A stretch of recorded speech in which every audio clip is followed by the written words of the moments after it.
céus, nós te agradecemos, ó Deus, pela oportunidade que o Senhor nos dá hoje de estar reunidos aqui e preparados, Senhor, para escutar a Tua Palavra. Amém. Nós estamos estudando profecias que têm a ver com o futuro, com o presente também. E nós te agradecemos, Senhor, pela oportunidade que o Senhor nos dá de aprender com profundidade esses assuntos. Nós pedimos que o Teu Santo Espírito esteja aqui no nosso meio, ajudando-nos, Senhor, com o entendimento da Tua Palavra.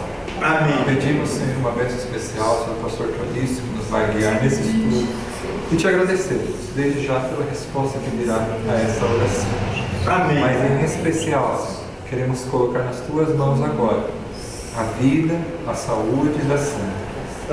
Tu conheces, Senhor, a situação e como o médico dos médicos Tu pode resolver. Por isso, nós confiamos a saúde dela nas Tuas mãos e pedimos a Tua intervenção. Em nome do Teu Filho amado Jesus. Amém. Amém. Uma boa noite a todos.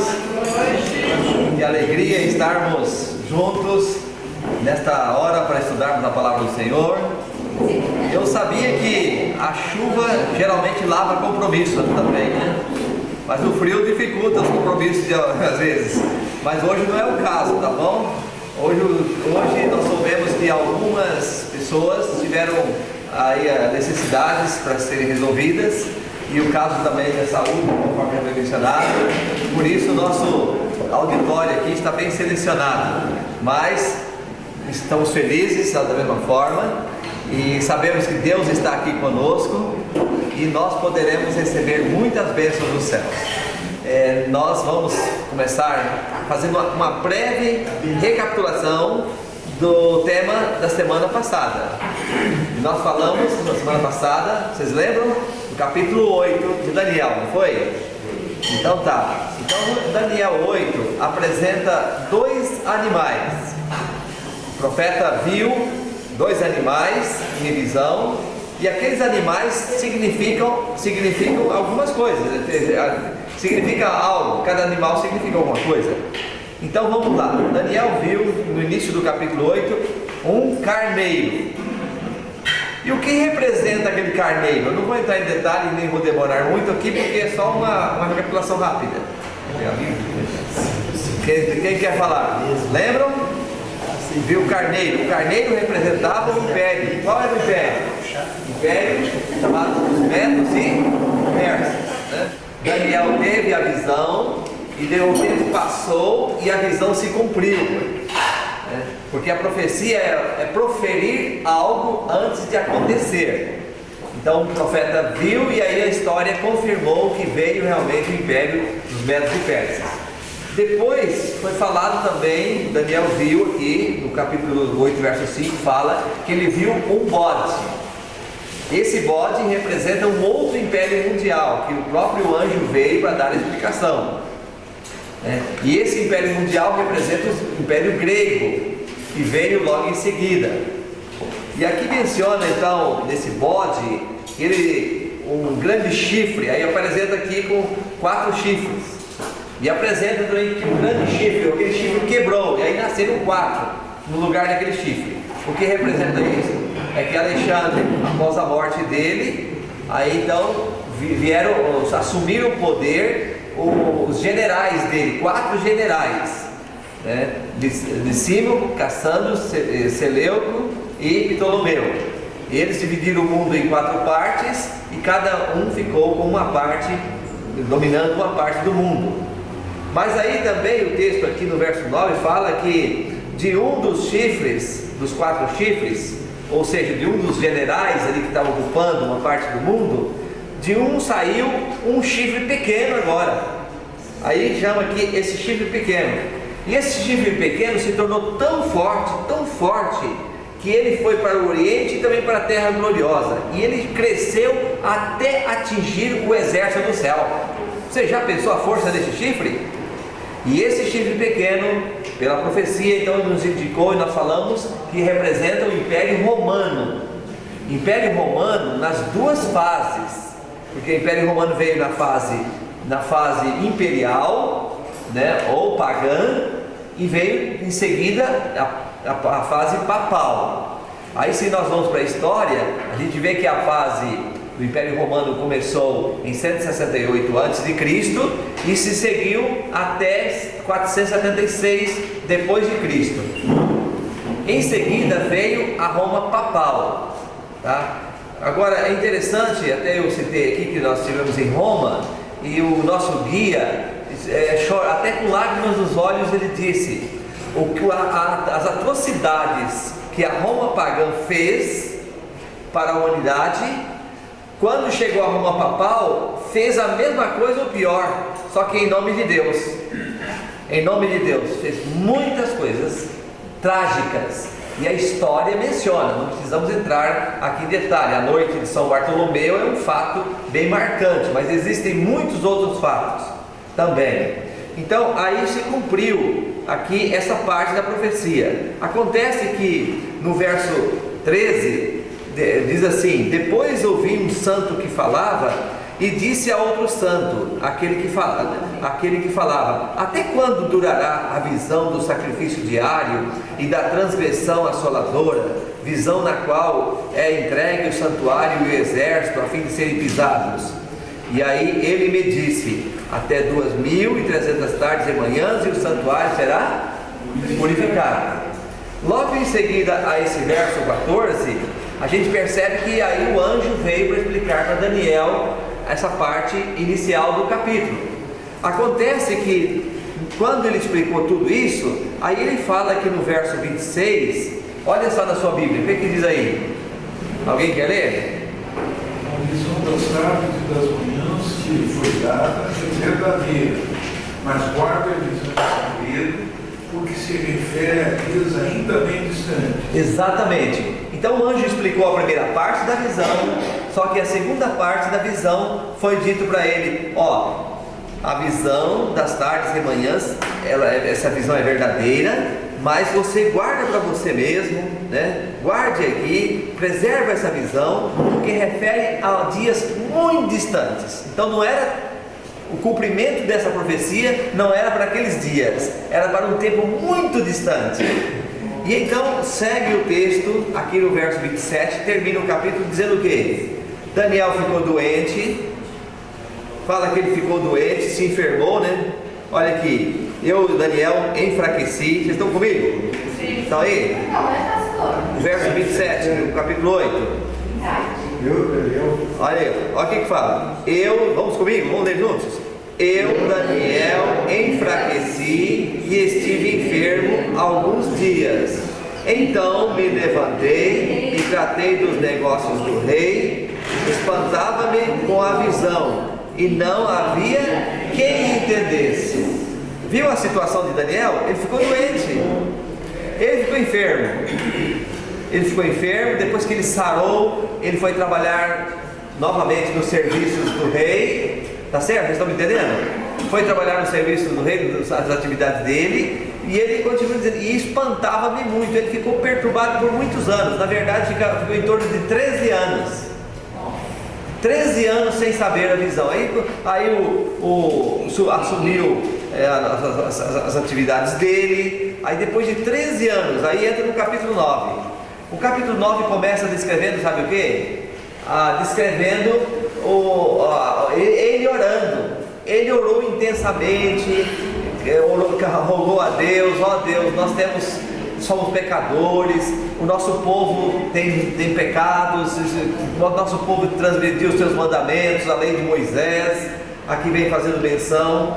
A oração dele segue até o verso 20 do capítulo 9. Aí no verso 20, ele, enquanto confessava os seus pecados, aí aparece agora um anjo novamente. Ele estava orando, aí aparece um anjo para falar com ele. E aí o anjo fala o quê? Olha só, verso 21. Vamos ler comigo de novo? Já lemos o verso 21, capítulo 9. Falava ainda na oração, quando o homem Gabriel, que eu tinha observado na minha visão ao princípio, veio rapidamente voando e me tocou a hora do sacrifício da tarde. Verso 22. Ele queria instruir-me, falou comigo e disse: Daniel, agora saí para fazer-te entender o sentido. Pronto. Que sentido que ele veio fazer entender? Da visão do capítulo 8, verso 14, que ele ficou sem ninguém entender, que ele ficou até doente. Tá certo? Ele ficou sem entender. Agora o anjo veio. Mas esse intervalo de tempo deu em torno de 13 anos. Que agora o anjo veio explicar a profecia. Você entendeu? E agora vamos ver o que o anjo falou? Verso 24: 70 semanas estão determinadas sobre o teu povo e sobre a tua santa cidade, para fazer cessar a transgressão, para dar fim aos pecados, para expiar a iniquidade, para trazer a justiça eterna, e para selar a visão e a profecia, e para ungir o santo dos santos.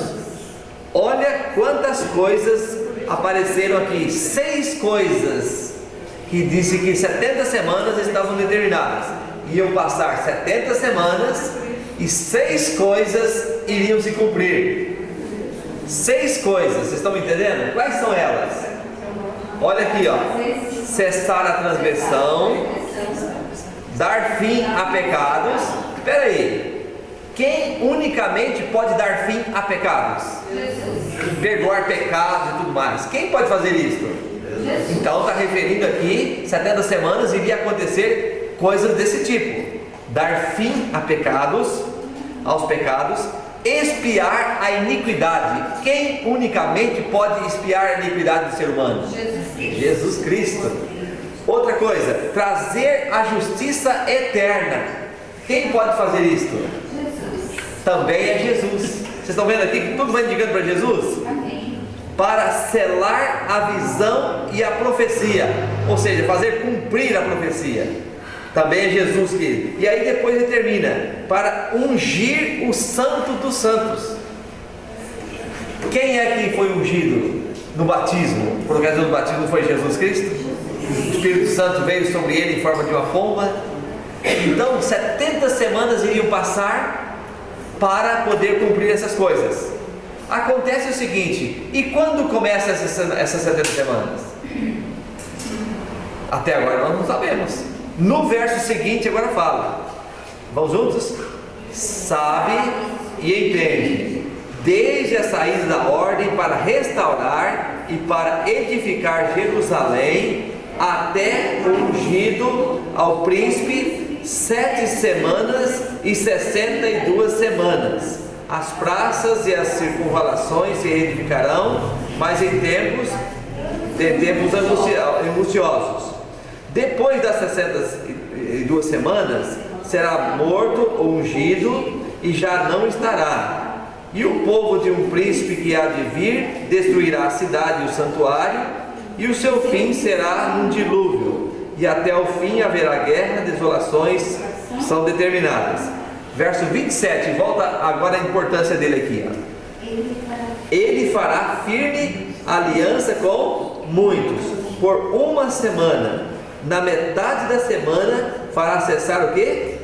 O sacrifício e a oferta de manjares. Então vamos lá. Quando começa 70 semanas? Isso aqui é o ponto de partida. Agora o anjo clareou, porque aí tem um ponto de partida. Não tinha até então um ponto de partida na profecia. Por isso que Daniel estava perdido também, não estava sem saber.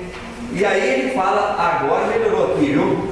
Aí ele diz aqui: 70 semanas estão determinadas sobre o teu povo. Aliás, no verso 25, sabe e entende, desde a saída da ordem para edificar Jerusalém, até o ungido, o príncipe, 7 semanas e 62 semanas.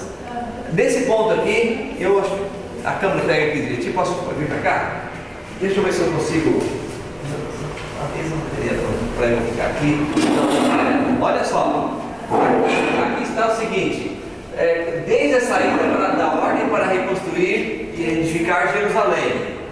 Então, quando saiu essa ordem? Agora eu tenho que ir para a história.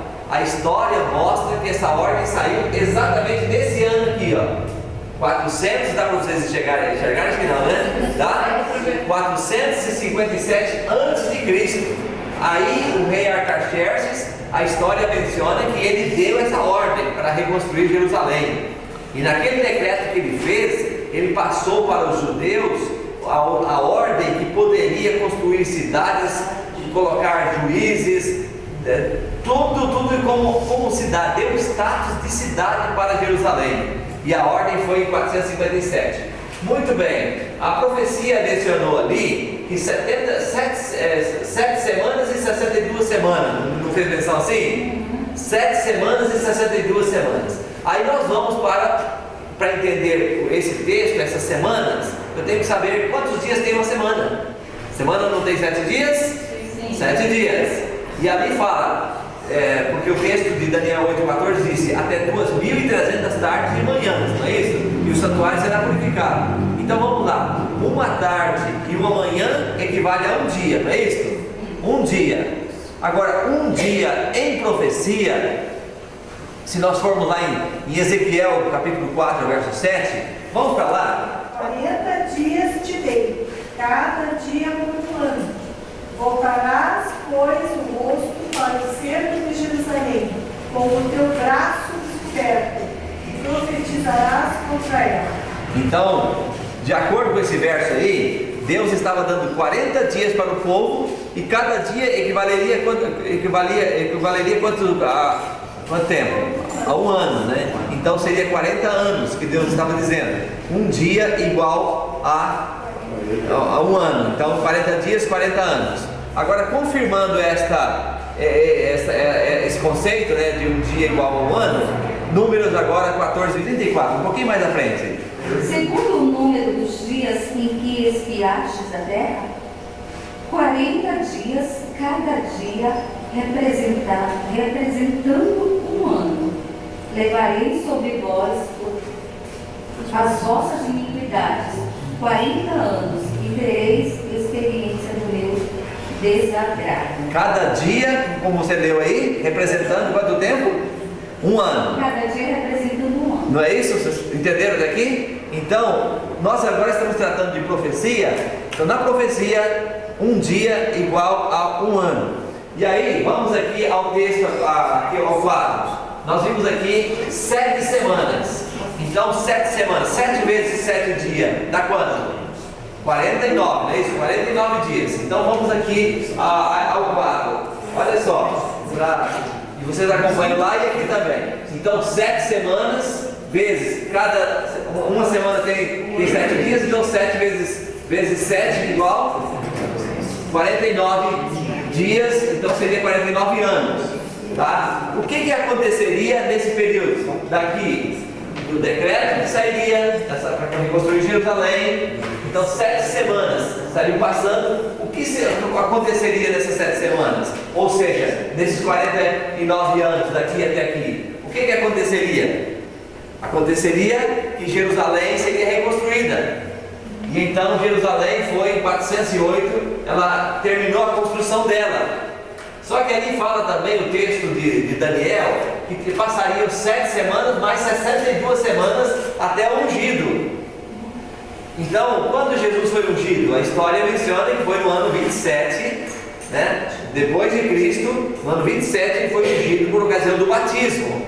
Então nós temos aqui 7 semanas mais 62 para chegar até o batismo de Jesus.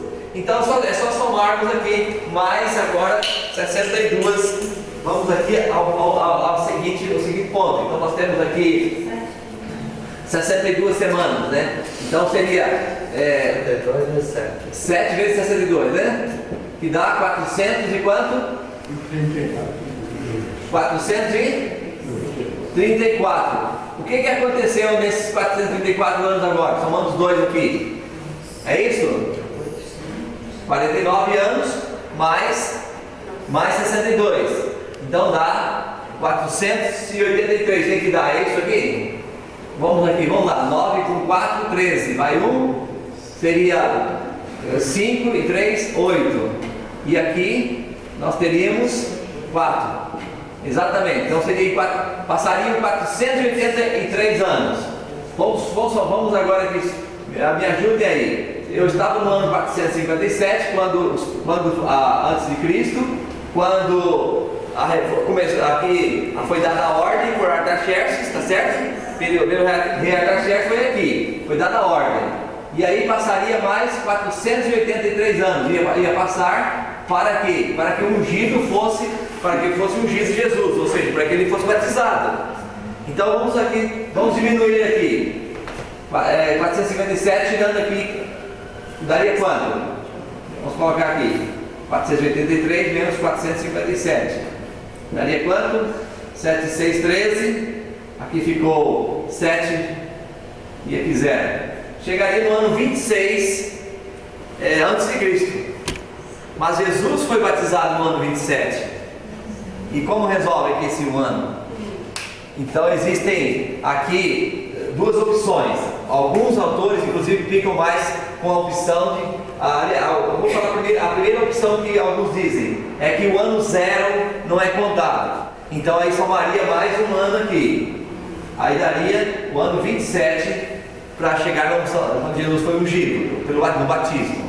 E há uma outra contagem, é que o 457, quando Artaxerxes deu a ordem, foi, por exemplo, no início do mês.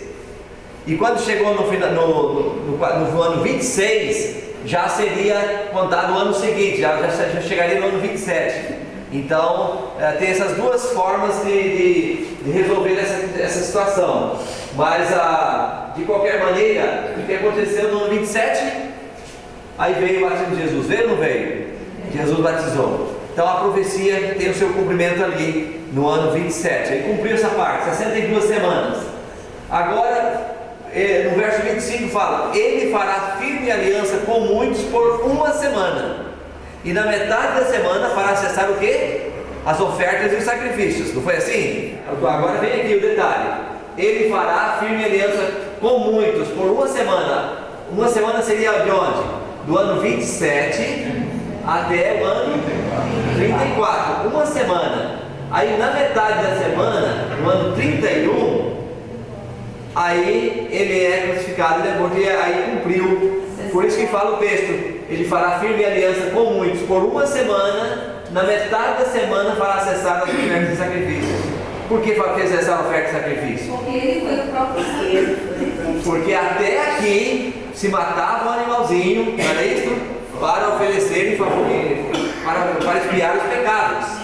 A partir dali não tinha mais animais. Você já pensou como é que era a situação lá naquela época? Você ia para a igreja, para o templo, para o santuário, tinha que levar contigo um animalzinho. O que você vai fazer com esse animal? Você vai matar o animal para poder expiar os seus pecados. Já pensou isso? Era assim, não tinha outro caminho, não tinha uma outra saída. Tinha outra saída? Não tinha, era esta a única saída. Você entendeu? O animalzinho tinha que ser morto. Agora Jesus vem e no ano 31 se cumpre exatamente a profecia. Aqui eu estou mostrando para vocês o que a profecia está indicando. Mas se vocês forem para a história confirma exatamente como deveria acontecer. Você entendeu? Então, nós não aqui assim pensamos, deve ser assim, não. A profecia, inclusive existe um calendário chamado calendário lunar, que mostra que exatamente no ano 31, na Páscoa, naquele dia que Jesus morreu, o calendário mostra às 3 horas da tarde. O calendário lunar comprova isso, que de fato ele morreu naquela sexta-feira às 3 horas da tarde. Que era o mesmo horário, ele foi levado, né, às 9 horas da manhã, que era o horário que o primeiro cordeiro morria, né, que eles matavam o primeiro cordeiro. Ele foi morto às 3 horas da tarde, onde era sacrificado o segundo cordeiro, é isso, né? Aí no caso, eu teria que pegar um texto bíblico, a hora de matar o cordeiro, Era às 9 e às 3 da tarde. Existia então ali os horários, certo? Às 3 da tarde era o horário do sacrifício, que chamava o sacrifício da tarde, mas tinha a oferta de manhã também, era um sacrifício contínuo. E aquele sábado que Cristo morreu era chamado Grande Sábado também, né? Porque coincidia com o sábado da expiação, o sábado da expiação e o sábado também da lei de Deus, da lei moral, no sétimo dia, na sexta-feira, que aí descansou no sábado. Mas o dia que eles faziam esse sacrifício era só no sábado. Não, era todo dia, tinha o sacrifício diário, todos os dias. E tinha o dia da expiação, que era o sétimo dia do 10º mês, né? Então tinha o sacrifício. Aí era o dia da expiação, era uma vez por ano. O grande sábado, quero dizer, aquele sábado que Cristo passou na sepultura, era chamado o grande sábado porque se encontraram os 2 sábados ao mesmo tempo. Irmão, João está apresentando Jesus como o Cordeiro de Deus. 1 verso 29. No dia seguinte, viu João a Jesus que vinha para ele e disse: Eis o Cordeiro de Deus que tira o pecado do mundo. Fecha, né? com certeza.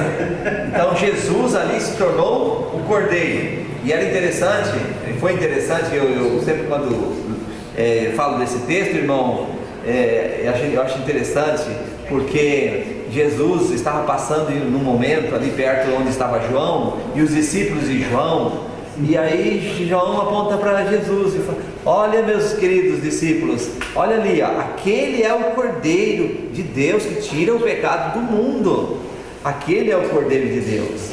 E aí então chegou o momento, no ano 31, aí Jesus morre na cruz do Calvário por nós. Cumpriu assim, fez cessar as ofertas e os sacrifícios, expiar pecado. Jesus expiou pecado, e ali agora cumpriu essa parte tão bonita, né? E necessária, porque ai de nós se não tivéssemos esse sacrifício maravilhoso de Jesus, não é verdade?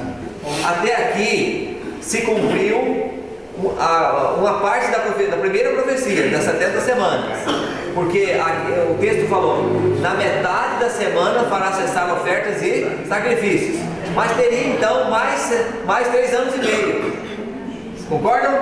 Mais 3 anos e meio. Então esses 3 anos e meio está aqui, olha só, do ano 31, do ano 31 até que ano? Até o 34. Aí no ano 34 fechou as 70 semanas. E o que aconteceu no ano 34? Aqui o texto fala: ele fará firme aliança com muitos por 1 semana. Que aliança é esta? Deus tinha feito aliança com o povo de Israel. Era chamado povo especial. E o povo de Israel, de fato, desde Abraão, aí passou pelos dias de Moisés, Jacó, os filhos de Israel, os filhos de Jacó, e tudo mais, era um povo especial. Os judeus se tornaram um povo especial de Deus. Acontece que houve muitas rejeições, houve rejeição de Deus, até Deus tolerou e deu oportunidade para eles, alguma coisa para... Deus deu oportunidade para o povo se arrepender, andar com Ele, até o ano 34. Quando chegou no ano 34, que os judeus apedrejaram quem? Estevão. Apedrejaram Estevão. E também, naquele contexto ali, aí terminou a profecia.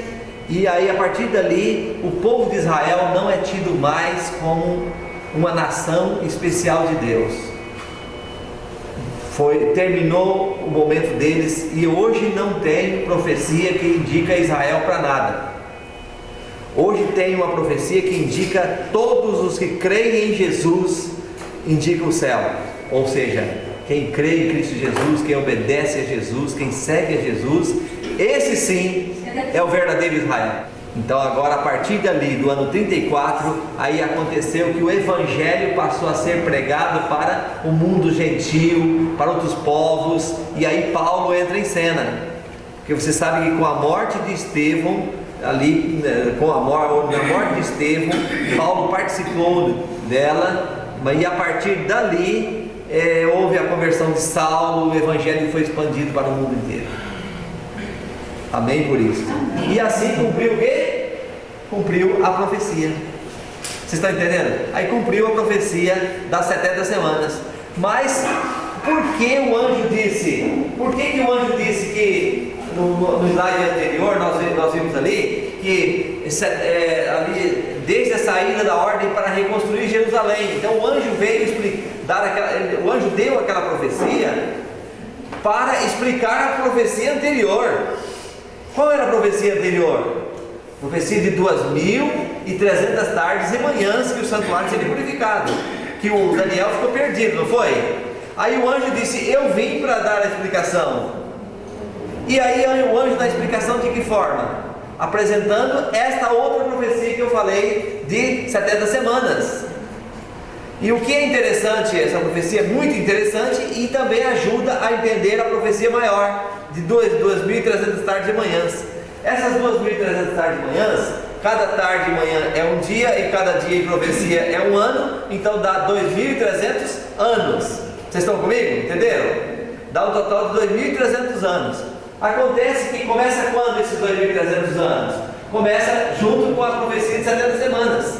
Vocês estão entendendo aqui? Começa junto aqui. Aí o anjo deu essa pista aqui, deu essa orientação.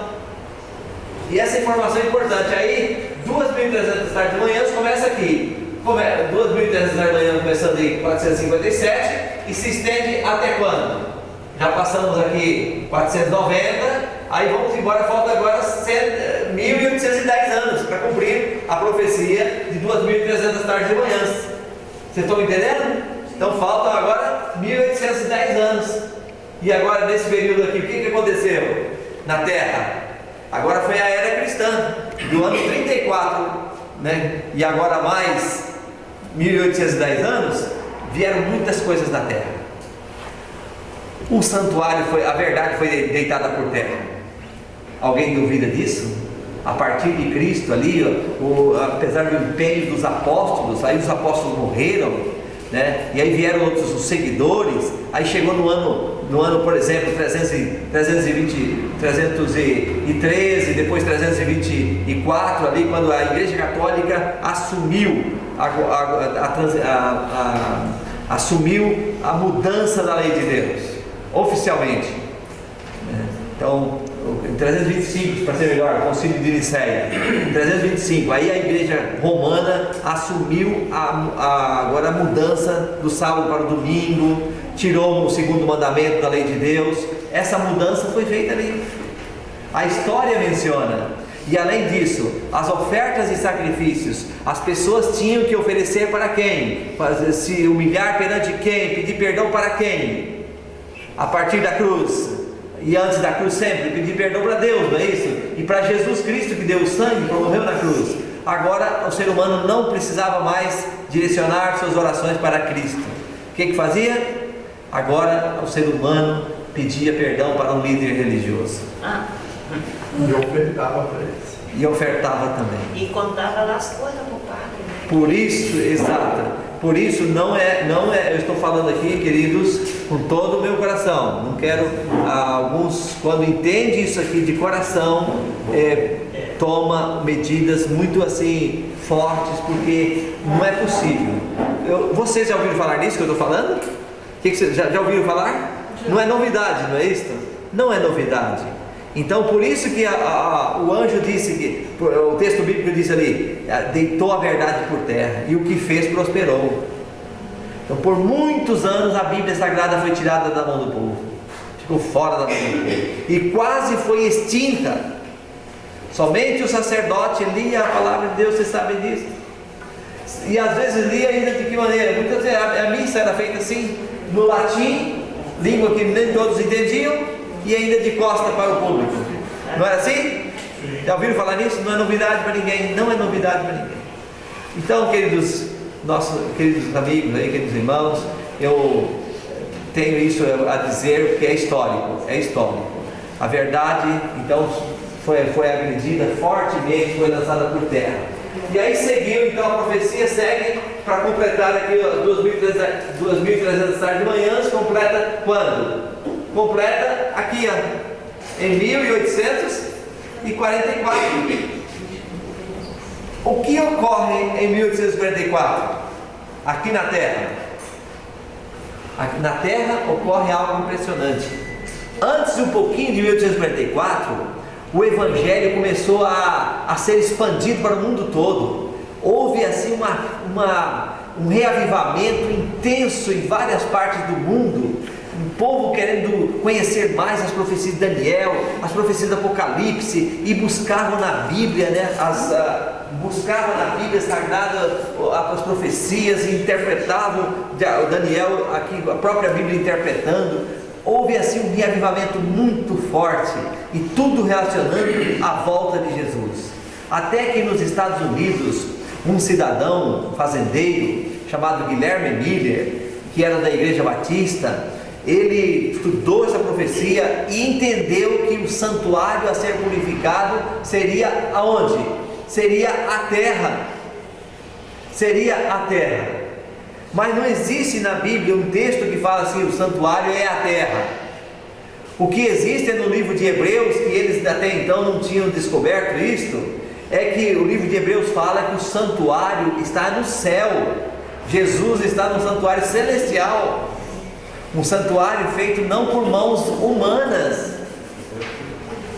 Vocês estão entendendo? Então Jesus está nesse santuário celeste.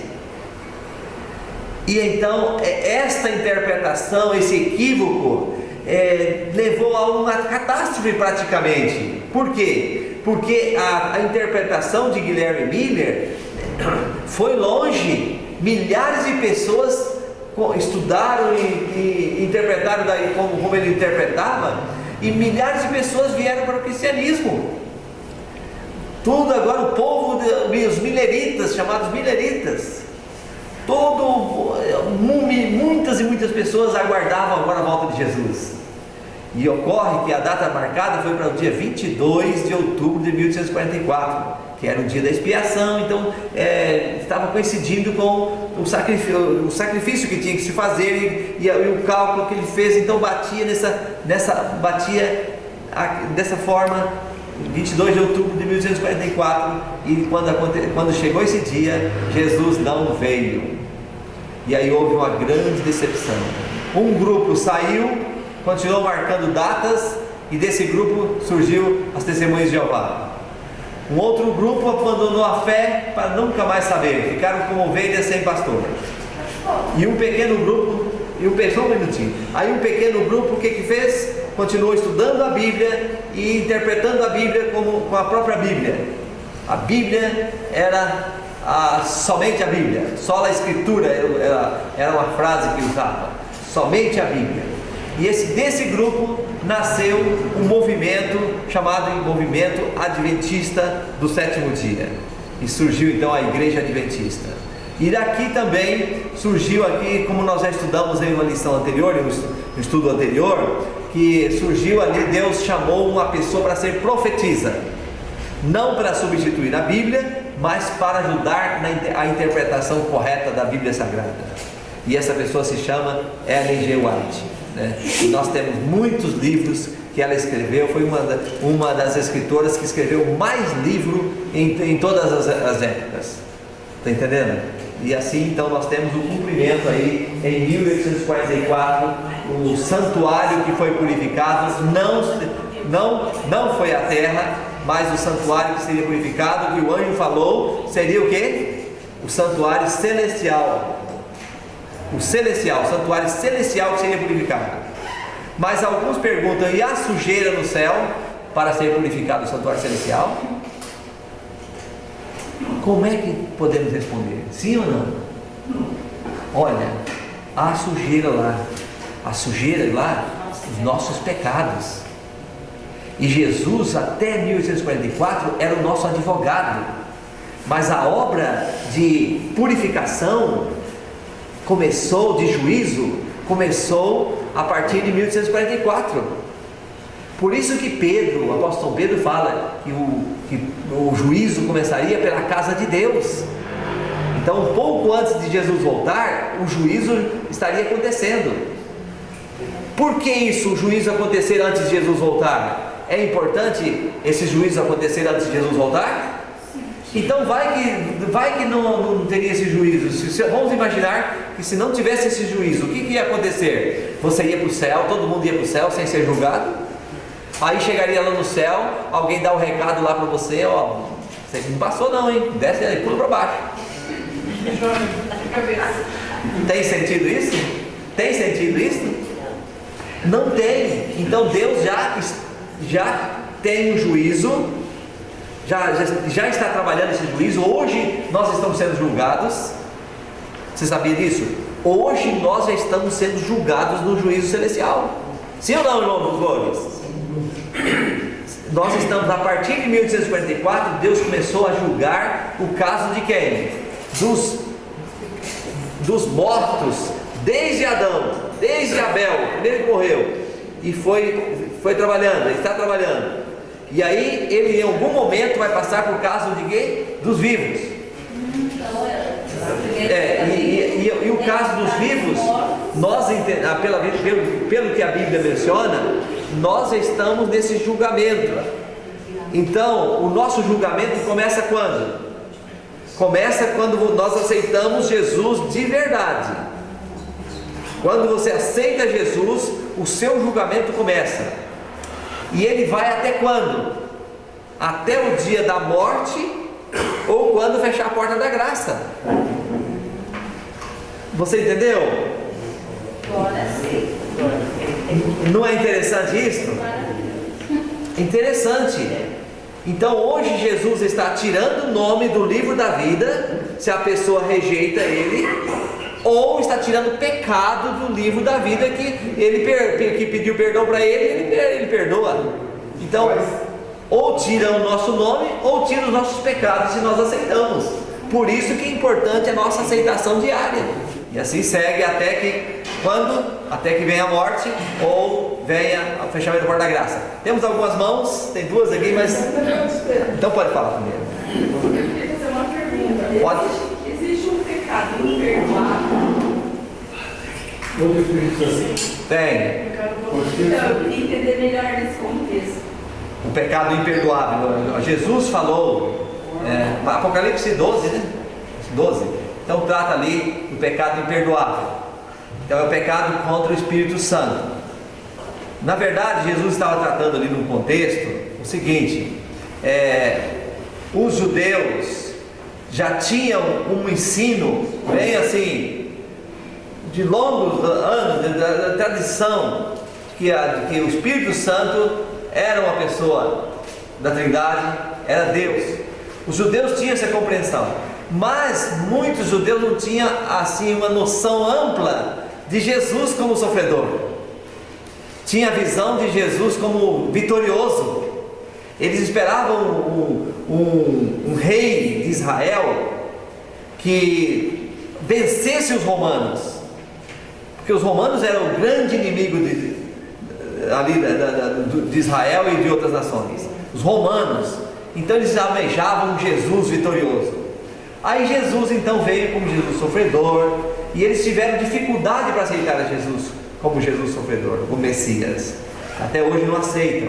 Então Jesus falou para eles assim: olha, vocês não me aceitaram, até que está fácil perdoar, mas rejeitar o Espírito Santo que você conhece não tem perdão.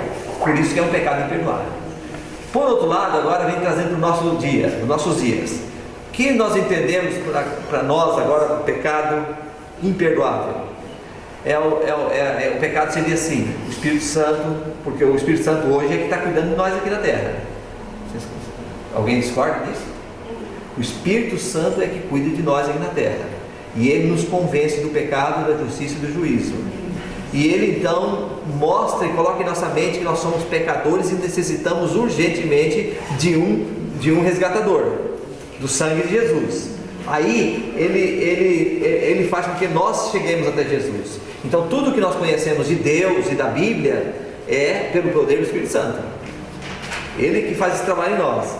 Agora, se hoje alguém diz: eu não quero saber do Espírito Santo, e rejeita, então ele continua trabalhando, não desiste. Aí ele vai lá e trabalha mais. Só que a voz do Espírito Santo, pela rebeldia humana, vai se calando. Não porque Ele não quer mais você, é porque você não consegue ouvir mais a voz dele. Você entendeu? Até que você não tem mais afinidade com Deus, com Jesus, com a palavra de Deus, com as coisas dele. Então a pessoa vai distanciando dessa voz do Espírito Santo. Você não reconhece mais, aí se torna um pecado contra o Espírito Santo. Não podemos dizer para ninguém: ó, você pecou contra o Espírito Santo, você está rejeitado. Não.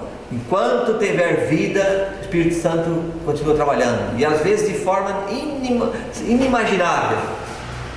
O Espírito Santo vai e fala para você, e você revolta numa crise, num acidente, em algum momento você desperta, e é a voz do Espírito Santo falando ali para você. Então tem esse detalhe. Eu citaria um exemplo, uma ilustração rapidinha sobre esse assunto. Eu conheci uma história de um pastor Roy Alai Anderson. O pastor Anderson trabalhou na África, e um dia ele foi com seu cavalo para visitar um fazendeiro. E lá na selva, então, tinha muitas árvores, ele amarrou o cavalo numa árvore, mas por perto tinha muitos cavalos selvagens. E o pastor Anderson pensou que estava seguro o seu cavalo, e então entrou para dentro da casa do dono, do fazendeiro. E aí, quando estava terminando a conversa, o pastor Anderson foi pegar o seu cavalo para ir embora. O cavalo já não estava mais ali. E ele então pensou: e agora o meu cavalo? Ele está no meio junto com os outros animais, como vou pegar esse cavalo? E o fazendeiro disse: só tem um jeito. Se esse cavalo conhece você vai conseguir pegar. Mas se ele não conhecer sua voz, você não pega. E aí então o fazendeiro saiu à procura e chegou de forma bem assim, em silêncio, e foi chegando próximo aonde estavam todos os cavalos. E em um momento, quando os cavalos selvagens perceberam aquele ser estranho ali, perceberam a presença do pastor Anderson, eles dispararam a velocidade, e naquele instante o pastor Anderson começou a gritar, chamando o nome do cavalo, e o cavalo começou assim a olhar e viu que era a voz do seu dono, e ele continuou chamando, e chegou um momento o que aconteceu? O pastor Anderson foi chamando, e foi chamando, e pela voz ele conseguiu, então eles pegaram o seu cavalo e voltaram, e conseguiram dessa forma. E assim acontece conosco. O Espírito Santo está chamando, mas só que nós não temos mais, muitos de nós às vezes não temos mais, não ouvimos, nós não temos noção da voz do Espírito Santo. Por isso, irmã, aí se torna esse pecado. E por essa razão também eu digo, nós precisamos a cada dia pedir: Senhor, me ilumina. Eu quero ter, Senhor, sempre a tua voz, eu quero estar ouvindo a tua voz a cada momento, quero obedecer a tua palavra, Senhor, me ajude. Porque com Deus não é somente teoria, não é conversa de boca para fora, é do coração, é uma entrega do coração, é a minha entrega, é a sua entrega, não é isso? Não é isso? Então, só para ilustrar esse ponto, mas nós vamos voltar aqui para terminar. Aí, por que para a Igreja Adventista do Sétimo Dia, esta profecia tem sido a principal profecia da Bíblia? Todas são importantes, mas essa aqui é uma profecia muito especial. Por que isso? Porque ela mostra pontos muito importantes, tudo vai acontecendo, e depois mostra o nascimento de quê? A Igreja Adventista tem um registro de nascimento. Qual é esse registro? Aqui mostra então quando ela surgiu, dentro da profecia, quando o mais longo período profético chegou ao fim. Então a Igreja Adventista surge para fazer o quê? Unir as verdades que estavam fragmentadas em igrejas diferentes. Uma igreja com a verdade, mas estava misturando heresias, ensinos que não estavam na Bíblia. E agora a Igreja Adventista veio pegando a verdade de uma igreja, da outra igreja, e também descobrindo novas verdades sobre a volta de Jesus, sobre o juízo, sobre o santuário e assim por diante, e formou então uma igreja como um conjunto de verdades. Teve esse entendimento amplo da palavra de Deus. Sim, uma amplitude impressionante. Então hoje nós temos um privilégio e uma responsabilidade ao mesmo tempo. Qual é o privilégio? O privilégio de conhecer mais a palavra de Deus tal qual ela é, interpretando a palavra de Deus através da própria palavra de Deus. É um privilégio, não é? É um privilégio. Mas temos uma responsabilidade. Qual é a responsabilidade? Pregar esse evangelho. Além de viver esse evangelho, pregar esse evangelho para o mundo, exortar e falar desse evangelho maravilhoso. Gostaria de você, com Deus, falar com Deus: Senhor, eu quero viver uma dimensão maior desse evangelho. Eu quero, Senhor, ser um participante da vida eterna através do sangue de Jesus. Quero aceitar isto, Senhor. É o seu desejo? Amém. Converse com Deus essa noite. Fala da sua determinação, da sua vontade, do seu desejo, e seja aí um representante autêntico de Jesus Cristo a cada dia da sua vida. Amém? Amém. Que Deus abençoe então a todos nós. Oramos. Santo Deus, nós uma vez mais nos colocamos na tua presença com o coração agradecido, Senhor, porque através do estudo da tua palavra nós encontramos e entendemos por que o mundo está do jeito que está hoje, mas também entendemos, Senhor, que tu estás no controle, na direção de tudo, e que o teu juízo, Senhor, está acontecendo em nossos dias.